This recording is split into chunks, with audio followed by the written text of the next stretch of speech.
Hi everyone, कैसे सब लोग? Welcome to this quick news analysis of 13 December 2023 and काफ़ी इंपॉर्टेंट न्यूज़ आई हैं आज रिलेटेड इलेक्शन कमीशन। काफ़ी सारी हलचल मची हुई है इंडियन पार्लियामेंट में, विंटर सेशन में स्पेशली देखें काफ़ी सारे बिल्स लाए जा रहे हैं। अभी जम्मू कश्मीर के ऊपर जजमेंट भी आया बड़ा इंपॉर्टेंट कल, जिसके बारे में हमने डिटेल में बात करी।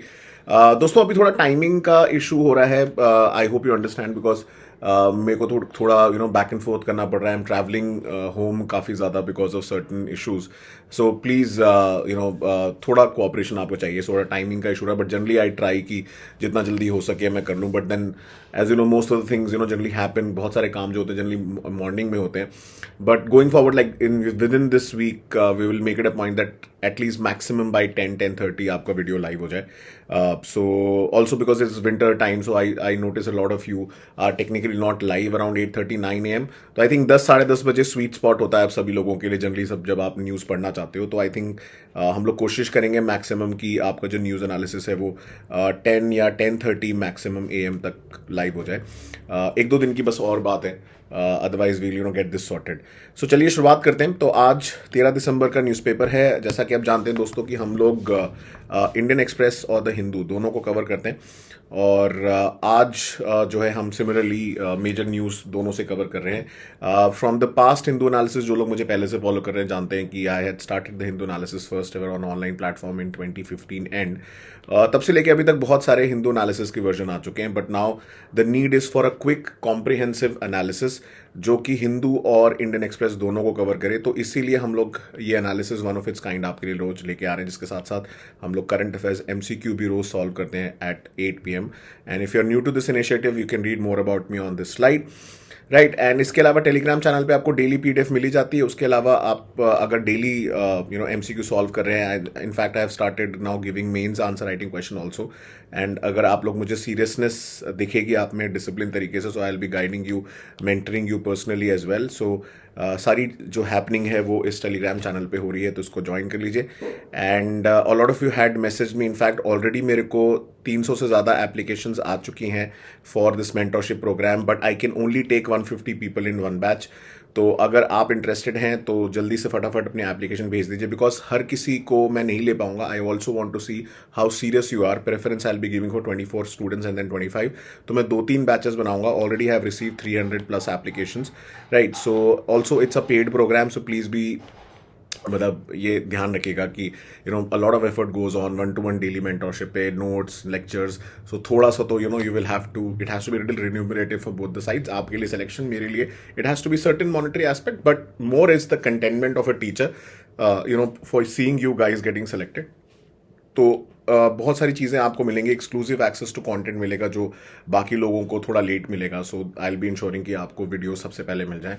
And then most importantly last 1 year का 1.5 ईयर्स के करंट अफेयर्स हम लोग कवर करेंगे। And then a lot of video series are coming up, you can read more about this on this slide, right. तो आज not very important editorials, though the Hindu में we covered there are 2-3 things about anarcho capitalism and certain aspects हैं, उसको हम देख लेंगे। Prelims and mains tidbits are there from IR perspective and then obviously from polity के perspective से भी है। Optional related current affairs sociology से आया हुआ है। Then there is one on PSIR जो आप देख सकते हो। ये तो हम definitely will be solving 5 questions I will be giving you, जिसका हम लोग एनालिसिस रात को 8 बजे करेंगे। सो चलिए स्टार्ट करते हैं सबसे पहले सबसे इंपॉर्टेंट चीज़ के बारे में, जो कि है the new chief election commissioners bill. और ये जो बिल आया है इसको लेके काफ़ी बवाल मच गया है, बिकॉज ये जो ऑपोजिशन ने ऑलमोस्ट वॉकआउट कर दिया, बिकॉज जो chief election commissioners and other election commissioners के appointment, salary conditions and service matters को, टर्म्स को ये अमेंड करता है। एंड इनफैक्ट इसमें अभी हम बात करेंगे, पहले ऑलरेडी चेंजेस लाए जा चुके थे। इनकी सैलरी को रिड्यूस कर दिया गया था equivalent to a cabinet secretary, पहले सुप्रीम कोर्ट जज की इक्वलेंट होती थी, but now it has been reinstated. But कुछ बहुत इंपॉर्टेंट चीज़ हुई है जिसके बारे में हमें बात करना बहुत ज़रूरी है आज के इस न्यूज़ एनालिसिस में। तो राज्यसभा ने ये बिल पास किया, an appointment of the chief election commissioners and other election commissioners. और ये जो बेसिकली क्या करता है, रिप्लेस करता है condition of service of election commissioners and transaction business act 1991। तो इलेक्शन कमिश्नर्स के ना जो सर्विस कंडीशंस हैं, क्या होगा क्या नहीं होगा, सैलरी, वो यहाँ पे मैंशनड है। It is not mentioned in the constitution. Please make a note of it. Prelims में क्वेश्चन यहाँ पे आएगा और यहीं पे फंस जाएगा। ये प्रीलिम्स के लिए काफ़ी इंपॉर्टेंट है दोस्तों, कि ये आप याद रखिए। एंड इसमें अपॉइंटमेंट, सैलरी, रिमूवल, इन सब के बारे में बात की गई है। बट सबसे इंपॉर्टेंट पार्ट है कि प्रेसिडेंट ऑफ इंडिया अपॉइंटमेंट तो इनका करते थे पहले भी, लेकिन वो गवर्नमेंट के रिकमेंडेशन के बेसिस पे होता था। अभी क्या है कि सिलेक्शन कमेटी होगी जिसमें प्राइम मिनिस्टर होंगे, एक यूनियन कैबिनेट मिनिस्टर होंगे and leader of opposition of the या फिर लोकसभा में, या leader of the largest party इन लोकसभा। अब पॉइंट यह है कि इसमें अभी जजमेंट आया था सुप्रीम कोर्ट का, जिसमें बोला गया था कि चीफ जस्टिस ऑफ इंडिया या कोई सुप्रीम कोर्ट जज उसका पार्ट होंगे इस कमेटी का, बट उसको ड्रॉप कर दिया गया है इसमें से। सो बहुत सारे ऑपोजिशन बोल रहे हैं कि ये तो इनवैलिड है, सुप्रीम कोर्ट के जजमेंट के खिलाफ कैसे जा सकता है। भाई देखो, सेपरेशन ऑफ पावर में ये तो हमेशा से होता आया है कि सुप्रीम कोर्ट कोई जजमेंट देता है, उसको इम्प्लीमेंट करना, नहीं इम्प्लीमेंट करना, लेजिस्लेचर अपने आप में इंडिपेंडेंट है, तो वो अपने हिसाब से उसका लॉ रूल बना सकता है। अब हाँ, इसकी वैलिडिटी चैलेंज भले ही अलग से हो, लेकिन ये नहीं रोक सकते आप कि वो पार्लियामेंट लॉ नहीं बना सकता उसके ऊपर।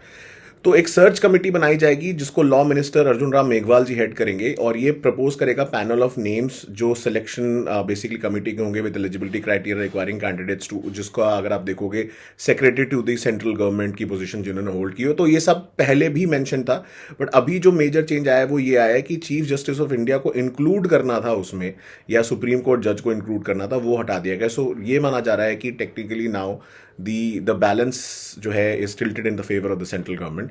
ठीक है, तो सर्च कमेटी जो है ये सब ठीक है, बट ये जो कमेटी है सिलेक्शन कमेटी की, इसका रोल बड़ा इंपॉर्टेंट होगा, और इस कमेटी के रिकमेंडेशन फिर भी वैलिड होंगे अगर चाहे वो फुल कमेटी ना भी हो। तो मान लीजिए कि यूनियन मिनिस्टर हैं, कैबिनेट मिनिस्टर और प्राइम मिनिस्टर हैं, अगर वो दोनों हैं और leader of largest opposition party नहीं है, फिर भी वैलिड माना जाएगा। तो ये बड़ा इंपॉर्टेंट पॉइंट है अगेन एग्जामिनेशन के लिए। तो इसमें जो सुप्रीम कोर्ट का वर्डिक्ट आया था, जैसा मैंने आपको बताया 2 मार्च को, उसको ओवरटर्न करने की कोशिश की गई है कि उसमें एक हाई पावर कमेटी होंगी जिसमें पीएम होंगे, leader of opposition Lok Sabha and chief justice of India pick करेंगे। चीफ जस्टिस अगर नहीं होते तो उनके बिहाफ पे सुप्रीम कोर्ट जज होंगे। बट अब क्या है, सेंटर ने एक तो काम कर दिया है कि उन्होंने पैरिटी रिस्टोर कर दिया है सुप्रीम कोर्ट जजेस के बराबर सैलरी की, बट इन्होंने जो चीफ जस्टिस ऑफ इंडिया है उनको, या उन सुप्रीम कोर्ट जज को कर दिया है एक्सक्लूड फ्रॉम दी कमिटी।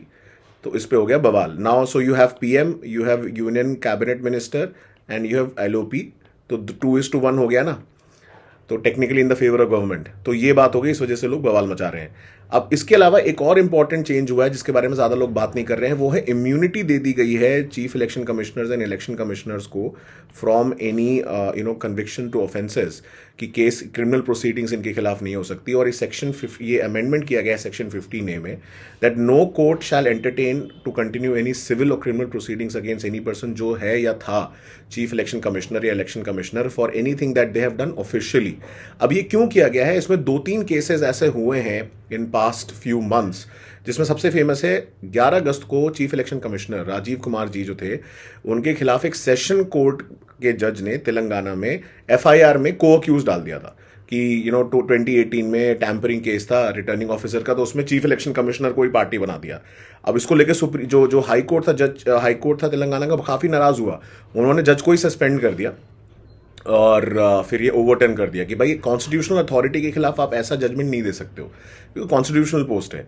तो ऐसी चीजें फ्यूचर में ना हो, इस वजह से ये एक बहुत इंपॉर्टेंट अमेंडमेंट लाया गया है कि अब कोई क्रिमिनल या सिविल प्रोसीडिंग्स, दोनों याद रखिएगा, it is not just civil, it is both civil and criminal. Please make a note of it, because ये एग्जाम में आएगा और वहां पे एग्जामिनर जो है सिविल और क्रिमिनल दोनों लिखेगा या कभी कभी नहीं लिखेगा, तो इसमें आपका एग्जाम में गलत होने के चांसेस हैं।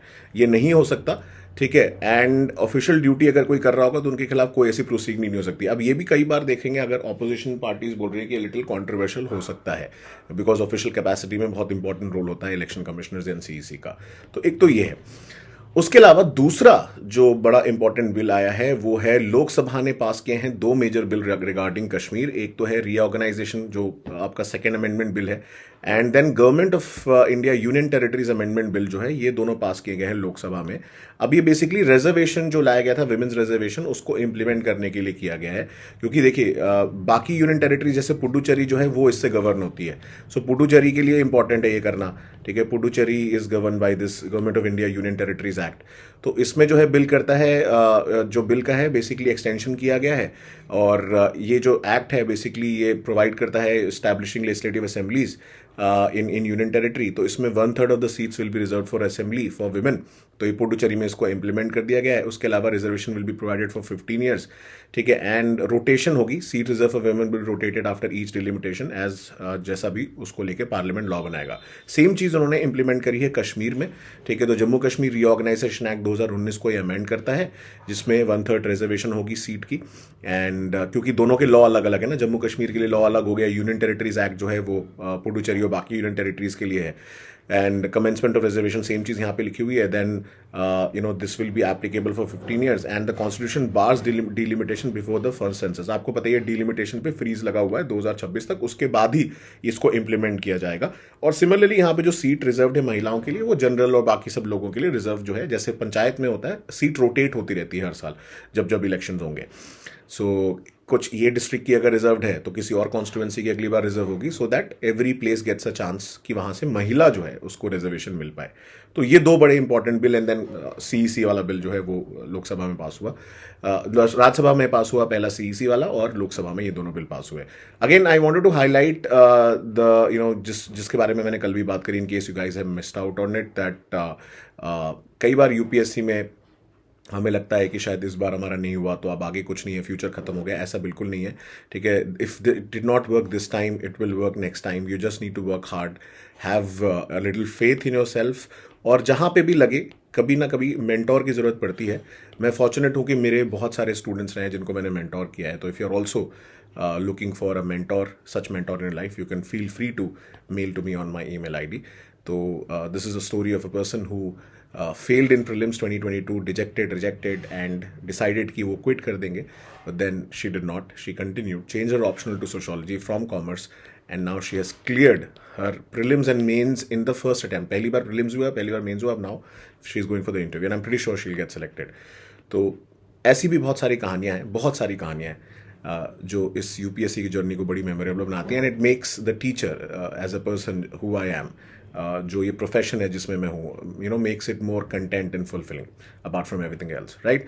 अगली न्यूज़ पॉम्पी डिजीज़ को लेके है। इसको ग्लाइकोजन स्टोरेज डिजीज़ भी बोला जाता है। इंडिया में पहला केस इसका आया है, तो इसके बारे में थोड़ा बात करते हैं। सो निधि शिरोल जो है इंडिया की फर्स्ट पॉम्पी डिजीज़ पेशेंट हैं, and passed away last month unfortunately age of 24। काफ़ी सालों से she was facing this, and इनके फादर ने एक एनजीओ स्टार्ट किया था फॉर दिस। सो ये रेयर जेनेटिक डिसऑर्डर है, ग्लाइकोजन स्टोरेज डिजीज टाइप 2 भी बोलते हैं जैसे मैंने बताया, एंड जनरली 1 in 40,000 या 1 in 3 लाख बर्थ्स के बीच में होता है। सो मेन जो चीज़ें हैं मैंने यहाँ समराइज कर दी है कि एंजाइम डेफिशिएंसी की वजह से होता है, and inherited pattern generally genetic gene mutation की वजह से होता है। Symptoms muscle weakness, mobility, respiratory problem, weight loss, enlarged heart, difficulty in feeding and पर सबसे बड़ी बात यह है कि इसका कोई क्योर नहीं है। There is an enzyme replacement therapy, but वो भी क्या सपोर्ट ही आप दे सकते हो। अभी तक इसका कोई क्योर नहीं बना है, बट सम ट्रीटमेंट ऑप्शन जैसे मैंने बताया एंजाइम रिप्लेसमेंट थेरेपी है, ये सब चीज़ें अवेलेबल हैं। Otherwise there is no significant cure available for this. अगली न्यूज़ की तरफ बढ़ेंगे दोस्तों। अगली न्यूज़ है गोल्ड फिश को लेके। हमारे काफ़ी सारे लोगों के लिए ये बड़ी फेवरेट पेट होती है, लेकिन बाहर नेचर में ये एक एलियन इन्वेजिव स्पीसीज है। So goldfish are invasive species in North America, right, and generally ये नेटिव हैं। ऐसे बहुत सारे सवाल आते हैं प्रीलिम्स में कि ये इन्वेजिव स्पीसीज है, नेटिव कहाँ है, पाम ऑयल को लेके आ चुका है। So they are native to eastern Asia including China, Hong Kong, Japan and Republic of Korea, and they are considered to be invasive species because अब इनको हम बाहर छोड़ देते हैं। घर में तो ठीक है, but once we leave them in wild they are become invasive, दूसरे स्पीशीज से compete करते हैं, और इनका जो पॉपुलेशन है बहुत तेजी से बढ़ता है। So they compete for food and resources, change the structure of the ecosystem, destroy aquatic habitats and thrive on toxic blue green algae. उस पर ही ये सर्वाइव करते हैं। ब्लू ग्रीन एल्गी जो है आपको पता है बायोलॉजिकल ऑक्सीजन डिमांड जो है वो बढ़ा देता है, BOD.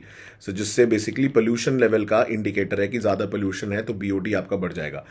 So they are very voracious eaters and 19 inches तक ग्रो कर सकते हैं, 9 पाउंड तक। So generally eat small insects, amphibians, and अगर इनकी हिस्ट्री देखें, they first arrived in Quebec in the late 19th century from an aquarium trade in water gardens, and they ended up in the waterways after being accidentally और intentionally released. तो जनरली ऐसे ही होता है इन्वेजिव स्पीसीज में, ठीक है, एक्सीडेंटली या इंटेंशनली रिलीज किया जा सकता है।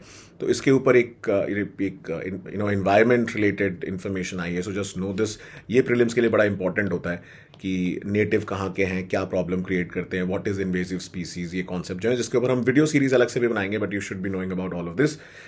Now another very interesting article, वैसे तो एडिटोरियल कोई खास नहीं आया है, बट आजकल हिंदू में आप देखोगे पेपर काफी लंबा हो जाता है, एडिटोरियल अच्छा नहीं है, तो ये सेक्शन बड़ा अच्छा आता है इनका एक, जिसमें ये लोग क्विक एक्सप्लेनर देते हैं।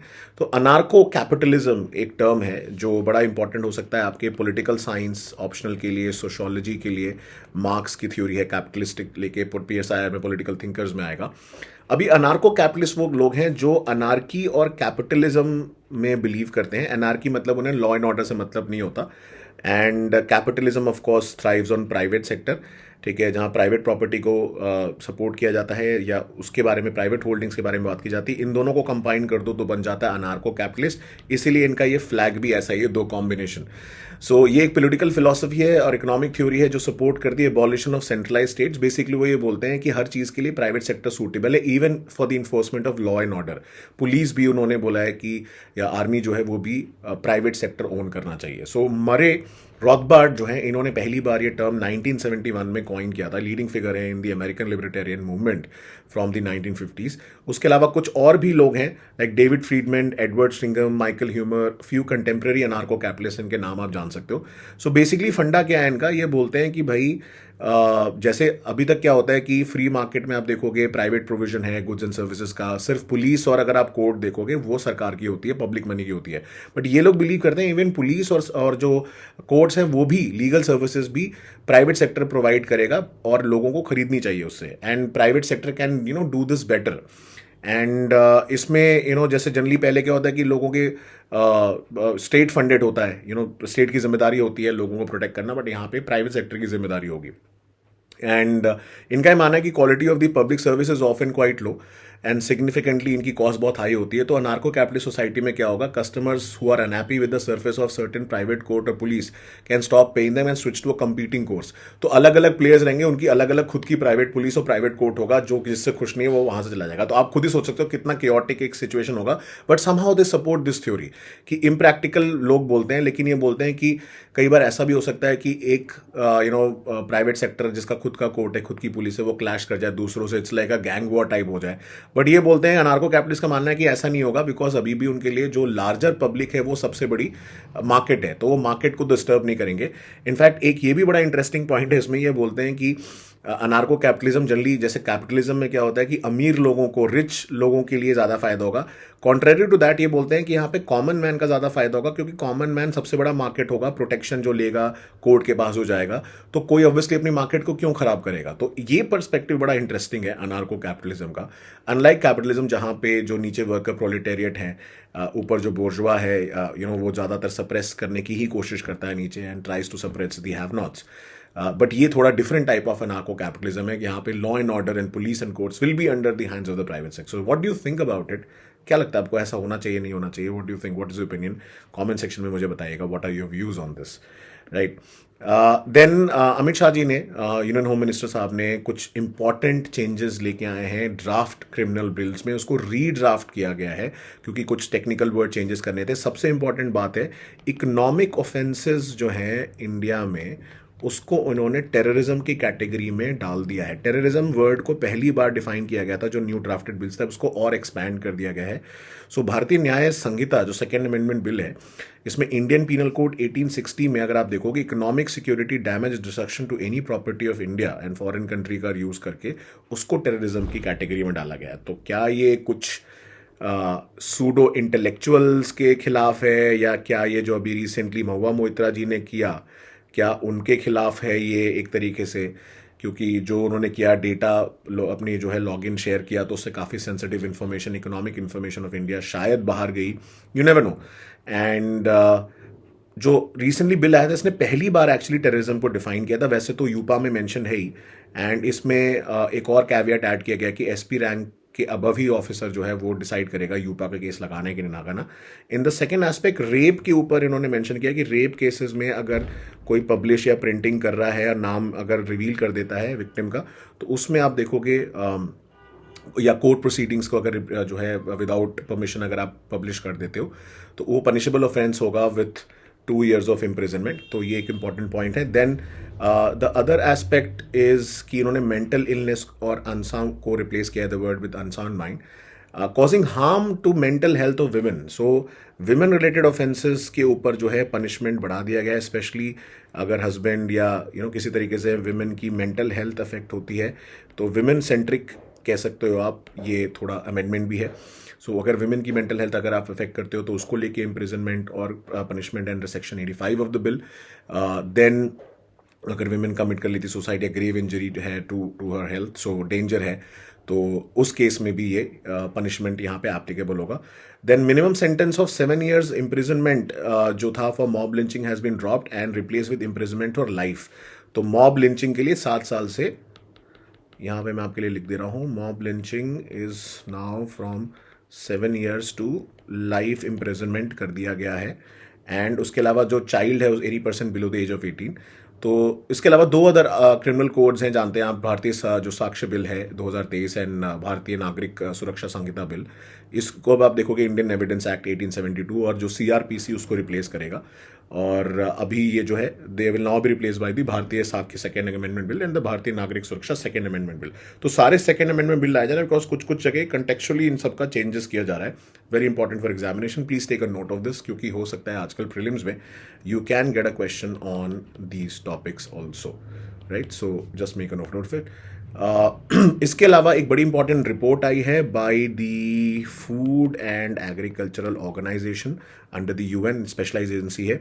उन्होंने बोला है कि इंडिया में 74% लोग जो थे could not afford a healthy diet in 2020 and was it the post covid effect.